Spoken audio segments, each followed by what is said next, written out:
الله ربي والإسلام ديني ومحمدا رسول الله. Mana sebenarnya yang rentan pada diri kita ini yang kena dosa, yang mesti kita bersihkan. Lihat Bapak Ibu, yang rentan ya pada diri kita ini dosa.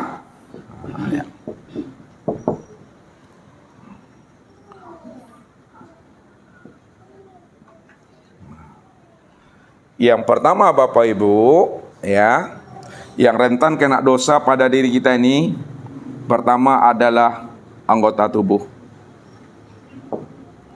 Yang kedua adalah hati. Yang ketiga adalah ruh, dan yang terakhir adalah sir. Karena tubuh, hati, ruh, dan sir ini yang disebut namanya diri insan tadi. Diri insan. Insan. Kalaulah tubuh, hati, ruh, dan sir yang dikatakan diri insan, maka yang berbuat dosa ya kembali menghadap kepada Allah itu tubuh, hati, ruh, dan sir inilah Bapak Ibu. Ini yang mesti kita bersihkan. Yang pertama, ya, cara membersihkannya Bapak Ibu, ya, itu dengan jalan tobat. Tuh, ya, dengan jalan tobat. Maksudnya, kalau tubuh kita ini berbuat dosa, bagados namanya. Arti bagados Ibu? Bagelimang dosa. Tidak bagelimang dosa, ada bagelimang dosa. Maka membersihkan batang tubuh ini dengan zikir la ilaha illallah.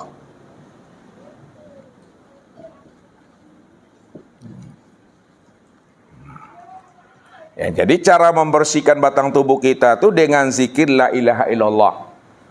Ini yang disebut namanya dengan taubat. Taubat.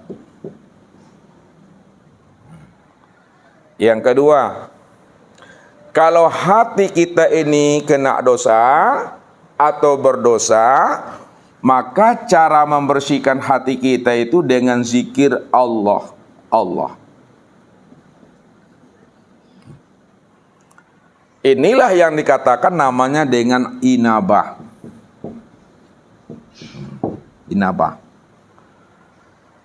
Jadi membersihkan hati itu zikirnya Allah, Allah. Yang dikatakan namanya inabah itu. Kemudian yang ketiga, kalaulah ruh kita ini berdosa, jiwa kita ini berdosa, maka cara membersihkan ruh itu yaitu dengan zikir hu Allah. Itu zikirnya hu Allah. Ini yang dikatakan namanya dengan awabah. Awabah. Dan apabila sir kita juga kena dosa, berbuat dosa, maka cara membersihkan sir itu dengan zikir hu Bapak Ibu. Zikir hu. Inilah yang diajarkan oleh Allah itu. Ya, apa kata Allah kepada diri kita ini? Ya. Innakum zalamtum anfusakum bitikhazikumul ajlah fatubu ila bari'ikum faqtulu anfusakum zalikum khairul lakum in kuntum bari'ikum fataba alaikum. Apa artinya Bapak Ibu? Kata Allah, innakum zalantum anfusakum. Sesungguhnya dirimu itu kamu telah berbuat zolim, berbuat aniaya terhadap dirimu masing-masing. Apa yang menyebabkan kita telah berbuat zolim dan berbuat aniaya terhadap diri kita masing-masing? Itu disebabkan kata Allah, ya, bitikhazikumul ijlah. Karena kamu kata Allah telah menyembah patung sapi, menyembah patung anak sapi, ya. Itulah yang menjadi sembahan kamu. Itulah yang menjadi Tuhan kamu. Itu terjadi pada masa Nabi Musa, Bapak Ibu. Tapi pada Nabi Muhammad, baginda Rasul, tidak lagi namanya dia menyembah patungnya anak sapi, tapi dia boleh jadi menyembah tulisan Allah. Siapa yang menyembah tulisan Allah, siapa yang menyembah asma Allah, siapa yang menyembah huruf Allah, itu sama artinya dia menyembah patung anak sapi, itu sama seperti kaumnya Nabi Musa. Dosa itu. Karena Allah mengatakan apa kepada hambanya? Wa minan nasi maya'budullaha ala harfin. Ada sebahagian daripada hambaku, dia sembah aku, kata Allah. Dia ingat akan diriku. Tapi yang disembah dan diingatnya bukanlah aku. Yang diingatnya, yang disembahnya itu adalah lafaz Allah. Nih. Kalau ini yang kita katakan Allah, ini yang kita katakan Rabb, ini yang kita katakan namanya Abid, yang kita sembah, maka inilah yang dikatakan namanya kita telah menjadikan tulisan asma dan huruf Allah itu menjadi berhala-berhala di dalam hati dan pikiran kita. Karena tulisan dan asma Allah ini yang menjadi sembahan kita dalam hidup ini. Apabila itu terjadi pada dirimu, kata Allah, fatubu ila bari'ikum, maka cepatlah kamu tobat kepada aku, kata Allah. Jadi kalau tubuh ini berbuat dosa kepada Allah, jalannya adalah tobat. Membersihkannya dengan zikir la ilaha illallah. Kalau hati kita ini berdosa di hadapan Allah, jalannya adalah dengan inabah. Cara membersihkan hati dengan zikir Allah, Allah. Kalaulah ruh kita ini juga berdosa, maka cara kembalinya kepada Allah ini yang disebut namanya dengan awabah. Zikirnya adalah hu Allah. Apabila sir kita juga berdosa, maka cara membersihkan sir itu adalah dengan jalan hu. Lalu bagaimana tobat yang sebenar-benarnya, kata Allah?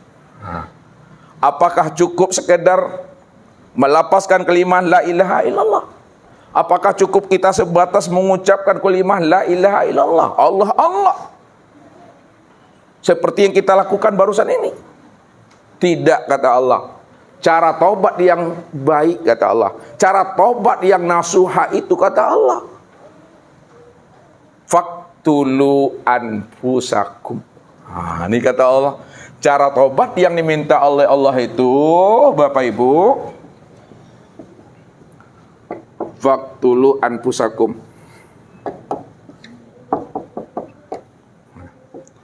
bunuhlah olehmu akan dirimu. Jadi tobat yang diterima oleh Allah itu bunuh dirimu. Zalikum khairul lakum inda bari'ikum. Maka itulah yang lebih baik di sisi Rabbmu. Apabila kamu bunuh dirimu, maka itu lebih baik di sisi aku, di hadapan aku, kata Allah. Fataba alaikum, itulah taubat yang aku terima, kata Allah. Lalu bagaimana cara kita membunuh diri? Apanya yang dibunuh? Lihat. Hati-hati Bapak Ibu maminya. Faktulu anfusakum, bunuh dirimu itu maksudnya bunuh keakuan dirimu yang merasa dirimu itu ada.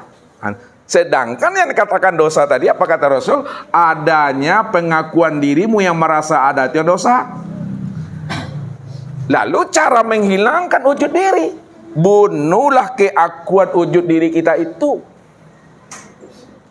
Bagaimana cara membunuh akan keakuan diri kita itu di hadapan Allah?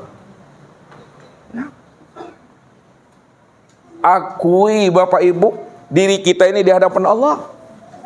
Akui diri kita di hadapan Allah itu, diri kita itu tiada. Itu maksudnya.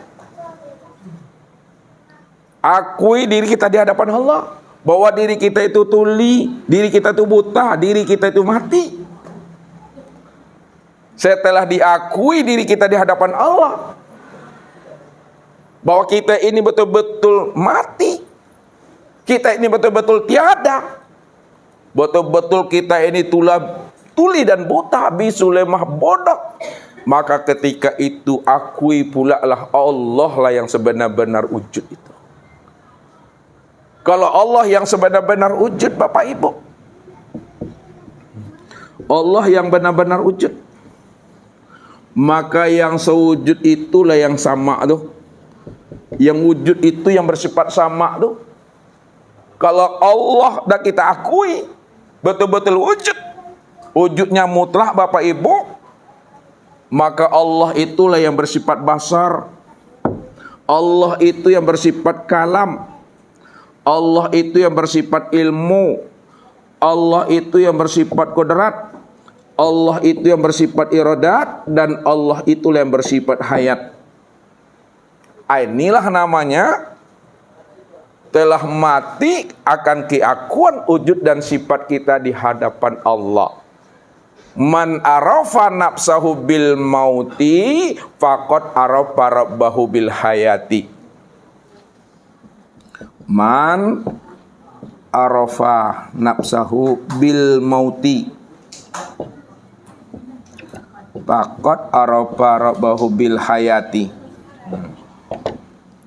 Barang siapa yang telah kenal akan dirinya, sudah sadar dia bahwa dirinya di hadapan Allah itu maut, adalah mati, tidak berwujud, faqad arafa rabbahu bil hayati, maka disitulah dia mengenal dan menyadari bahwa Allah itulah yang hidup itu.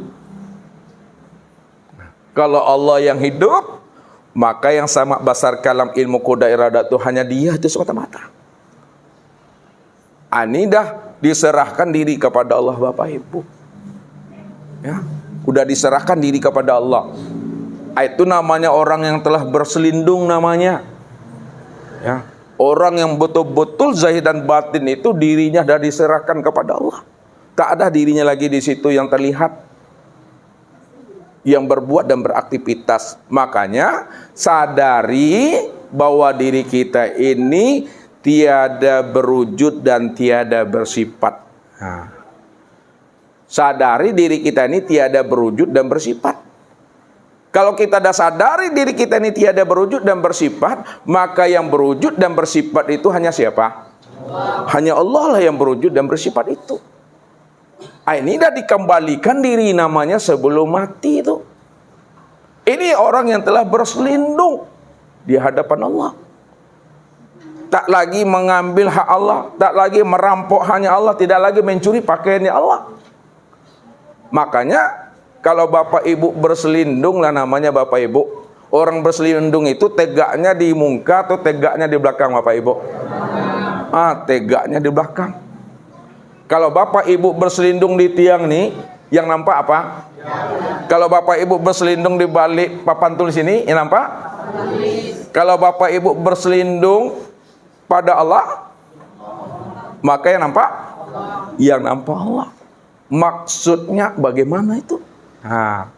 Maksud berselindung kepada Allah itu karena Allah yang bersifat wujud, Bapak Ibu.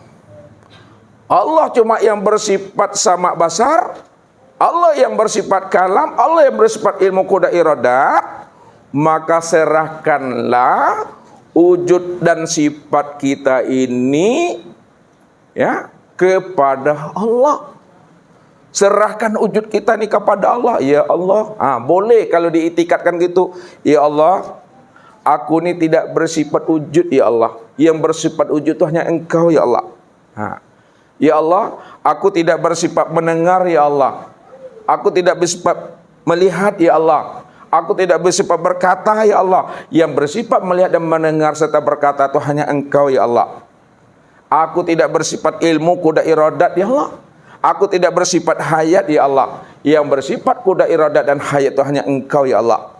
Itu itikad namanya, itu jazam namanya. Itikad jazam itu sudah terpatri, sudah tertanam di dalam hakikat rahasia diri Bapak Ibu. Nah, sudah tertanam di dalam hakikat rahasia diri kita. Apa yang tertanam di dalam hakikat rahasia diri Bapak Ibu? Yang tertanam di dalam hakikat rahasia dari Bapak Ibu itu suatu kesadaran yang tinggi bahwa di hadapan Allah diri kita ini betul-betul tidak ada. Itu maksudnya.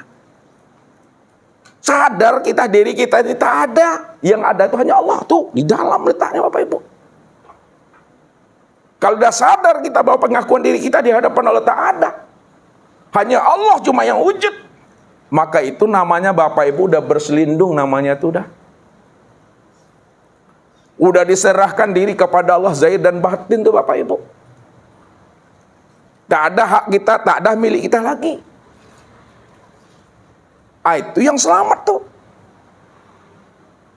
Kalau diri telah diserahkan kepada Allah dan itu yang dikatakan selamat, maka di alam kubur tidak ada pertanyaan itu bagi Bapak Ibu lagi. Tak ada yang ditanya malaikat lagi Bapak Ibu. Apa yang mau ditanya lagi? Semuanya sudah diserahkan kepada Allah. Kalau sudah diserahkan kepada Allah, itu hak Allah lagi Bapak Ibu. Bapak Ibu masih ditanya Allah. Apabila Bapak Ibu merasa diri Bapak Ibu yang punya hak, itu ditanya Allah tuh. Ya. Itu ditanya Allah tuh nanti. Nah, tapi kalau sudah diserahkan kepada Allah sebelum mati, bukan setelah mati, sebelum mati, itu mati dalam hidup. Tak ada lagi pertanyaan-pertanyaan itu Bapak Ibu. Haknya Allah sudah dikembalikan kepada Allah. Nah, sebenarnya Bapak Ibu, apa yang mau diserahkan kepada Allah? Apa yang mau diserahkan kepada Allah? Dari sejak mula jadinya, diri Bapak Ibu ini tak pernah ada di hadapan Allah. Kalau diri kita ini sejak mula jadinya di hadapan Allah tidak pernah ada, lalu apa yang mau diserahkan kepada Allah? Tidak pernah ada mau diserahkan Bapak Ibu. Cuma ketika kita merasa diri kita yang punya, pada saat kita belum mengenal, kita belum paham siapa diri kita, lalu kita merasa diri kita ini yang hidup. Namun pada saat kita diberi Allah petunjuk, pada saat diberi Allah kita ini hidayah, dibimbing dan dituntun Allah kita ini, dibukakan Allah rahasia-rahasia diri kita, ketika itulah baru kita tersadar bahwa diri kita ini di hadapan Allah tak pernah ada. Ketika itulah baru kita akui di hadapan Allah. Baru kita minta maaf kepada Allah. Taubat namanya Bapak Ibu. Itu baru namanya orang yang bertobat kepada Allah dengan taubatan nasuha namanya Bapak Ibu. Taubat yang sebenar-benarnya. Ya. Jadi setelah kita bertobat, ya, bersihkanlah diri kita ini dengan zikir la ilaha illallah. Jadi membersihkan tubuh kita itu dengan zikir la ilaha illallah. Bagaimana cara membersihkan tubuh dengan zikir la ilaha illallah? Ini mesti paham juga kita Bapak Ibu. Berilmu kita dalam berzikir. Kalau kita tidak berilmu dalam berzikir, juga tidak akan memberikan hikmah dan faedah buat diri kita Bapak Ibu. Sebab apa? Sebab kita juga yang merasa nanti diri kita ini yang berzikir. Padahal la yazkurullah illallah. Tidak ada yang berzikir, tidak ada yang ingat. Melainkan yang berzikir dan ingat itu melainkan hanya Allah semata-mata. Namun apabila kita merasa diri kita berzikir, muncul dosa lagi tuh. Aku berzikir 1 jam, 1 jam lah tuh dosanya tuh. Aku berzikir 2 jam, 2 jam dosanya tuh. Karena merasa akunya. Padahal yang dosa tadi apa? Wujuduka zanbun. Adanya pengakuan dirimu yang merasa dirimu yang hidup.